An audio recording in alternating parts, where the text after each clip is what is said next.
Where is God when life falls apart? When life smacks you so hard that you think you're never going to get up again, why doesn't he do something? If he is God, why doesn't he? Why didn't he? Today I'm going to give you the best answer I know for this, and it's an insight that's really helped me. It's sustained my faith and it's strengthened me through some of the most dark days of my life. And my prayers as I share this with you that it's going to be helpful to you too. If you're new to my channel, then welcome. My name is Derek, and for the last 3 decades I've been helping people grow and explore faith. And in this channel, on these videos, I just share some tools and some truths to help you live a deeper, a more meaningful life.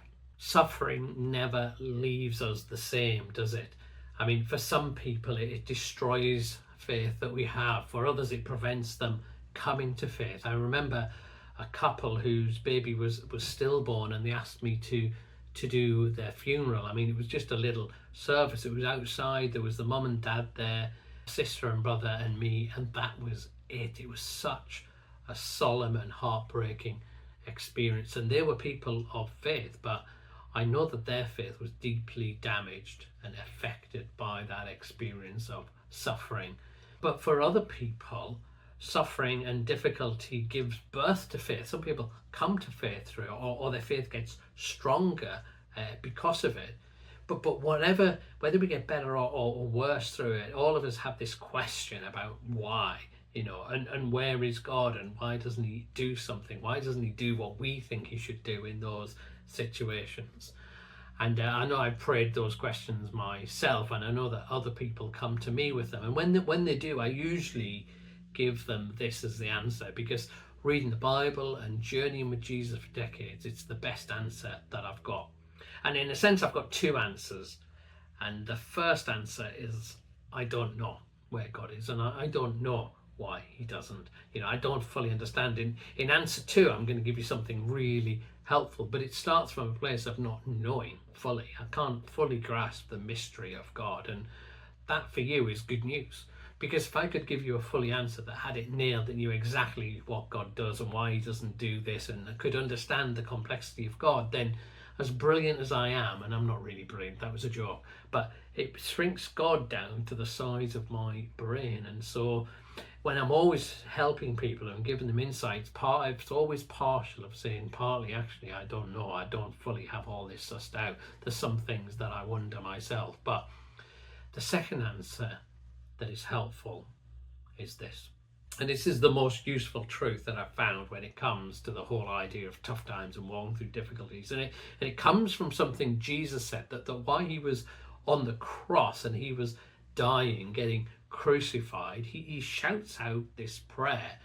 And it's from Psalm 22, which is like the Jewish prayer book. He quotes this line, and it says, my God, why have you forsaken me?" He's praying to his Father, and the psalm goes on to say, "Why are you so far away from me when I groan for help? Every day I call to you, my God, but you do not answer.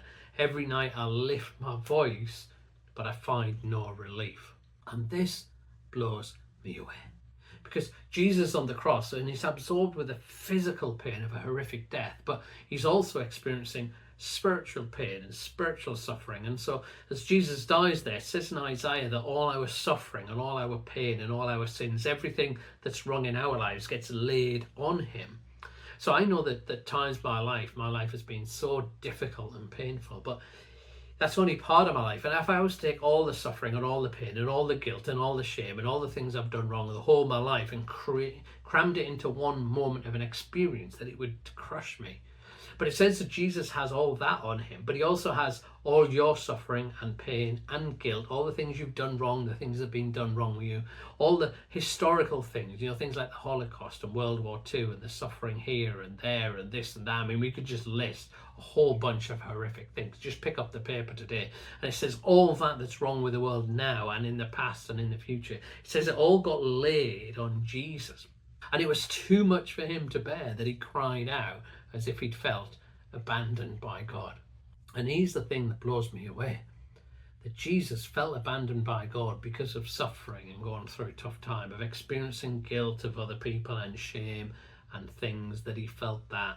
And what that means for me and what that means for you is this, that he knows what it's like to be heartbroken, that he knows what it's like to be abandoned, that he knows what it's like to be alone, that he knows what it's like to be rejected. He knows what it's like to be abused, to be oppressed, to experience loss, to be obscure, whatever it might be. He knows what it's like. And I don't fully know what the answer is to your suffering, but I know what the answer isn't. And it's not that God doesn't know, and it's not that God doesn't care, and it's not that God doesn't know what it's like, because Jesus went through it on the cross.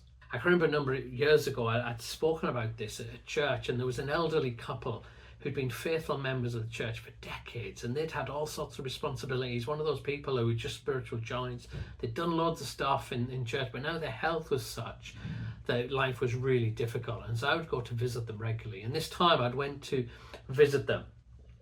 And the husband, the guy, he was in a position with his hips that if he was still, he was okay. But as soon as he moved, he had this searing pain that would come into his hip joint. So he would lie still for a bit, and he'd had this chair and be fine. But then he'd need to move or get up. And when he did, it would be agony. And I've been there when he's moved, and he's screaming out in pain. And he lived such a difficult existence. And I came to visit them, and they always wanted to know about church. Said, what happened on church on Sunday? What did you speak about on Sunday? And one time I went to visit them, and I was speaking about this. And I said, well, I was telling people about Jesus on the cross and how he felt abandoned, and he had all our shame and all our suffering on him, and that he felt just in so much agony, and that he was lost without God, and he knew what it was like. And then I look up, and this guy in his 80s, this spiritual giant of the faith, and he's just weeping. And he starts going from a weeping into a sobbing, and he starts shaking like this. And eventually he's saying something, and I'm listening closer, and eventually his tears subside as enough that I can hear what he says, and he just says the same thing over and over again. And he's like, he knows what it's like. He knows what it's like. He knows what it's like. That sometimes when we're struggling and going through tough time, we ask why, and we kind of want to know the answers, but really what we want to know is that somebody knows what it's like. When I went through divorce, and I would find that really difficult, and I would speak to maybe other couples who were married, and they were trying to help me and say stuff, but they just didn't know what it's like. They just couldn't quite relate. And what I found is when you spoke to somebody and said, oh yes, my wife left me, or I went through this or that, and it wasn't the same, but they could relate on some level, you felt like this connection. You felt like you wanted to go for coffee. You wanted them to tell you about their experience so you could find out and tell about your experience. That's why people who've gone through cancer, they want to talk to other people who've gone through cancer. People who've had a miscarriage want to speak to other people who've had a miscarriage. You know, people who've been raped find a connection speaking to other people. Not that people's experiences are the same, because it's not, but there's some sort of connection if someone knows a bit of what it's like. And what Jesus does on the cross here is really interesting how he prays, isn't it? His prayer is a yell to God that he's abandoned. And in a sense, when we're feeling lost and in pain, there's a God who knows what it's like, but a God who shows us how to pray, and it's okay to scream and shout. And it's okay to feel abandoned by God. God wants us to express our pain. And I mean, we know from modern counselling that you want to get the emotions out, you want to get the expression out. But here we have Jesus praying that in a safe place of a God who knows what it's like. And maybe that might be helpful to you. I know that it's not a complete answer. It doesn't fix everything. But I've found that when I'm walking through difficulties, to have a God who knows what it's like, and a God who doesn't want me to kind of dress everything up and pray proper prayers and think that I'm rejoicing and everything's fine and wonderful and all that sort of stuff, that I can just let it all out, and he welcomes that. I found that to be a huge, huge source of comfort. And my prayer is that you do as well. And you might find this video helpful as the next step if you're thinking about what you're walking through, and the insight on that video might be really helpful. And I would really appreciate it if you could subscribe to my channel as well, and you'll get up to date with all the different things that I've got coming up. But thank you for listening, and I pray that was helpful.